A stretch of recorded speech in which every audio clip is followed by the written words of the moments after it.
नमस्कार साथियों, स्वागत है आप सभी का हमारे खुराना क्लासेस यूट्यूब चैनल पर।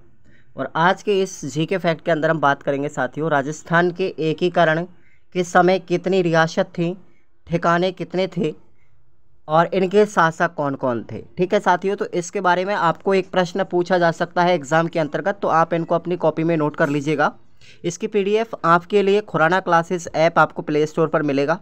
वीडियो के डिस्क्रिप्शन बॉक्स में भी उसका लिंक दिया गया है। टेलीग्राम का भी लिंक है, आप सबको ज्वाइन करके रखिएगा। आपको हर तरीके से हर प्लेटफॉर्म पर आपको ऐड रहना है और लगातार अपनी तैयारी को कंटिन्यूस रखना है। तो चलिएगा स्टार्ट करते हैं। उससे पहले आप लोगों के लिए जो हमारे खुराना क्लासेस ऐप पर रीड के लिए जो टेस्ट सीरीज़ दे रखी है उसको आप लोग ज़रूर से ज़रूर ज्वाइन करेंगे और उसका लाभ उठाएंगे। तो बात करें हमारे राजस्थान के एकीकरण के समय, हमारे यहाँ पर राजस्थान में 19 रियासत थी और 3 ठिकाने थे और 1 केंद्र शासित प्रदेश था। सबकी बारी बारी से हम चर्चा करेंगे और बात करते हैं सबसे पहले हम अलवर रियासत। तो रियासत 19 थी। अलवर के शासक जो थे एकीकरण के समय तेज सिंह थे। भरतपुर की बात करें तो भरतपुर के शासक थे ब्रजेंद्र सिंह। धौलपुर के जो शासक थे साथियों वो थे उदयभान सिंह। धौलपुर रियासत की अगर मैं बात करूं यहाँ पर तो साथियों ये मध्य प्रदेश में मिलना चाहती थी, लेकिन क्यों मिलना चाहती थी? क्योंकि इसकी जो संस्कृति थी, इसकी जो भाषा थी वो मध्य प्रदेश से मिलती जुलती थी।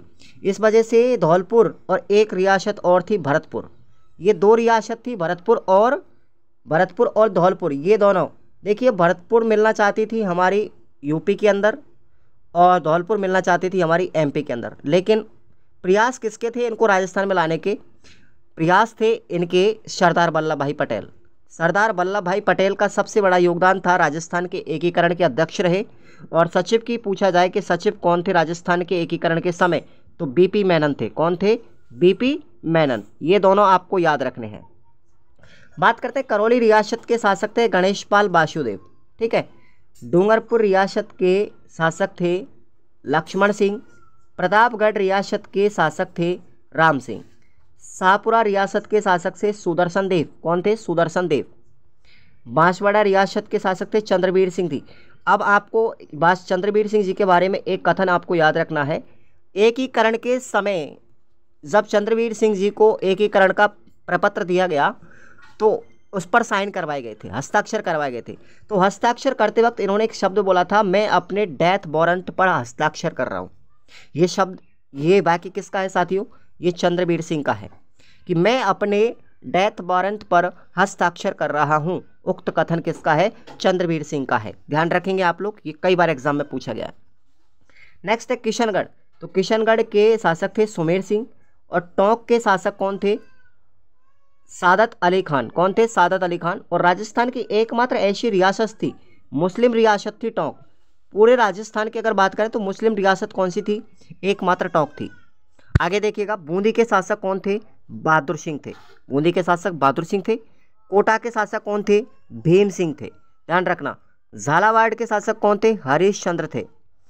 उदयपुर के शासक थे भूपाल सिंह। ध्यान रखना, कौन थे? भूपाल सिंह।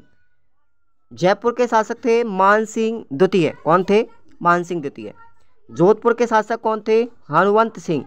जैसलमेर के शासक कौन थे? जवाहर सिंह जी। अब मैं आपको थोड़ा सा याद दिला दूं, एकीकरण के समय शासक थे जैसलमेर के जवाहर सिंह। और यही जवाहर सिंह जो थे साथियों, वो सागरमल गोपा जो थे साथी, आपको सबको पता है सागरमल गोपा की जो मृत्यु हुई थी, ठीक है, वो अंग्रेज़ों ने की थी जेल में, उसको यातना दे दे करके। जैसलमेर का गुंडाराज सागरमल गोपा ने एक पुस्तक लिखी थी, आज़ादी के दीवाने पुस्तकें लिखी थी। तो ये सारी पुस्तकें इनकी हैं। किसकी? सागरमल गोपा की। तो सागरमल गोपा की जब मृत्यु हुई थी तो साथियों इसमें योगदान था किसका? जवाहर सिंह का। ध्यान रखेंगे, ये प्रश्न भी पूछा गया है कि सागरमल गोपा की जब मृत्यु हुई थी तो उसमें योगदान किसका था? जैसलमेर का कौन सा शासक था? जवाहर सिंह था। बीकानेर के शासक कौन थे साथियों? शार्दुल सिंह थे। और सिरोही के शासक कौन थे? तेज सिंह थे। ये आपको ध्यान रखना है। और सिरोही का जो विलय किया गया था एकीकरण के समय, वो 2 चरणों में किया गया था। ध्यान रखेंगे, 2 चरणों में किया गया था। एकमात्र ऐसी रियासत जिसका विलय एकीकरण के समय 2 चरणों में हुआ, वो एकमात्र रियासत थी सिरोही। ठीक है।